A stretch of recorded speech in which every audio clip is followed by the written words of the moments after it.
बद्रीनाथ धाम के कपाट कब खुलते और बंद होते हैं? हिंदुओं के लिए बद्रीनाथ धाम का महत्व क्या है? क्या आप हमें बद्रीनाथ मंदिर में दर्शन का समय बता सकते हैं? बद्रीनाथ धाम की यात्रा करने का सबसे अच्छा समय कौन सा है? बद्रीनाथ में मौसम कैसा रहता है? इन सभी सवालों के जवाब चाहते हो तो वीडियो को एंड तक देखते रहिए और चलिए वीडियो को स्टार्ट करते हैं। बद्रीनाथ धाम के बारे में सवाल। बद्रीनाथ धाम एक प्रसिद्ध हिंदू तीर्थ स्थल है जो उत्तराखंड राज्य में स्थित है। इसे भगवान विष्णु को समर्पित किया गया है और यह 4 धाम यात्रा का एक महत्वपूर्ण हिस्सा है। बद्रीनाथ धाम के बारे में कुछ महत्वपूर्ण बातें। स्थान: बद्रीनाथ धाम उत्तराखंड राज्य के चमोली जिले में स्थित है। यह समुद्र तल से 333 मीटर 209 फीट की ऊंचाई पर स्थित है। महत्व: यह 4 धाम यात्रा का एक महत्वपूर्ण हिस्सा है और इसे भगवान विष्णु को समर्पित किया गया है। कपाट बंद और खुलने की अवधि: बद्रीनाथ धाम के कपाट हर साल नवंबर में बंद कर दिए जाते हैं और फिर मई जून में खुलते हैं। इतिहास: बद्रीनाथ मंदिर का इतिहास वैदिक युग से जुड़ा माना जाता है और इसे आदि शंकराचार्य द्वारा पुनर्जीवित किया गया था। कथा: बद्रीनाथ धाम से जुड़ी कई कथाएं हैं जिनमें एक कथा के अनुसार विष्णु जी ने यहाँ तपस्या की थी और उनकी पत्नी लक्ष्मी ने उन्हें ठंड से बचाने के लिए बद्री वृक्ष के रूप में रखा था। आकर्षण: बद्रीनाथ धाम की प्राकृतिक सुंदरता और धार्मिक महत्व इसे एक महत्वपूर्ण तीर्थ स्थल बनाते हैं। अन्य महत्वपूर्ण बातें: यात्रा मार्ग: बद्रीनाथ धाम तक पहुंचने के लिए विभिन्न मार्ग हैं जिनमें हेलीकॉप्टर, बस और पैदल यात्रा शामिल है। मौसम: बद्रीनाथ धाम का मौसम आमतौर पर ठंडा रहता है, इसलिए यात्रा के दौरान गर्म कपड़े ले जाना चाहिए। अन्य आकर्षण: बद्रीनाथ धाम के आसपास कई अन्य दर्शनीय स्थल भी हैं जैसे कि श्री बद्रीनाथ मंदिर, नीलकंठ पर्वत और गंगा नदी।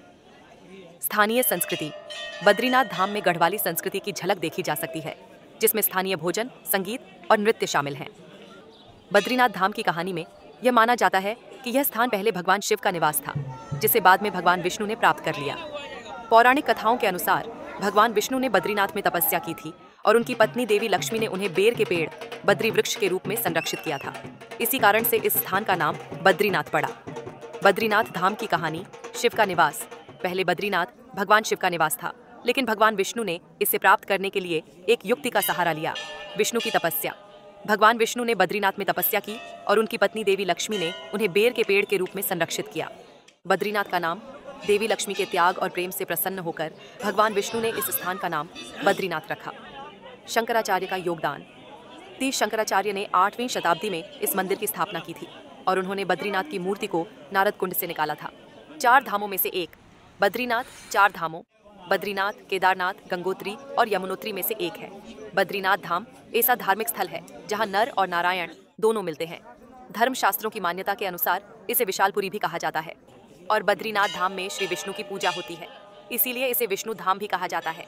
बद्रीनाथ से अलकनंदा नदी निकलती है। यह नदी बद्रीनाथ के पास स्थित माणा गांव से निकलती है और बाद में गंगा नदी में मिलती है। विस्तार से: अलकनंदा नदी: अलकनंदा नदी उत्तराखंड में बहने वाली एक महत्वपूर्ण नदी है जो बद्रीनाथ के पास से निकलती है। माणा गांव: अलकनंदा नदी का उद्गम स्थान बद्रीनाथ के पास स्थित माणा गांव है जो एक प्रसिद्ध धार्मिक स्थल है।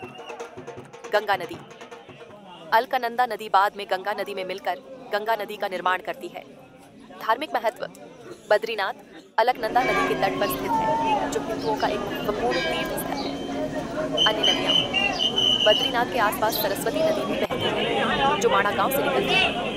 बद्रीनाथ में शीर्ष दर्शनीय स्थल बद्रीनाथ मंदिर, चरण पादुका, वसुंधरा झरना, नीलकंठ, तप्त कुंड, पंच बद्री प्रसादम पवित्र बद्रीनाथ धाम से आपके घर के लिए एक आशीर्वाद है जिसमें पौराणिक नदी, सरस्वती का पवित्र जल, बद्री तुलसी, बद्रीनाथ सिक्का, स्थानीय रूप से निर्मित गुलाब जल और हर्बल धूपबत्ती शामिल है। भगवान विष्णु की पूजा पंच बद्री में विभिन्न रूपों में की जाती है।